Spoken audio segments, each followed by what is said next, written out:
শর্মিলা ঠাকুর, এই একটা নাম বললেই চোখের সামনে একের পর এক সিন ভেসে ওঠে। বাংলা এবং হিন্দি চলচ্চিত্র জগতে যিনি একটা সময় রাজত্ব করেছেন, এখনো তিনি যখনই পর্দায় আসেন কেমন যেন শান্ত শীতল পাটি বিছিয়ে দেওয়ার অনুভূতি হয়। বরাবরই স্নিগ্ধ তিনি। মুম্বাইয়ে আচমকাই লেন্সবন্দি হলেন এভার এলিগেন্ট শর্মিলা ঠাকুর, পরনে চিরন্তন লাল সাদা কম্বিনেশনের ঢাকাই শাড়ি।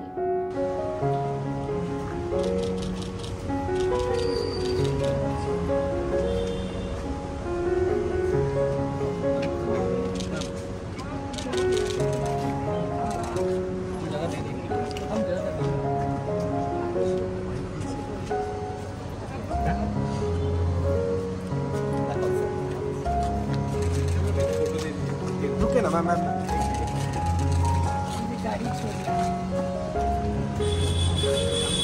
भाई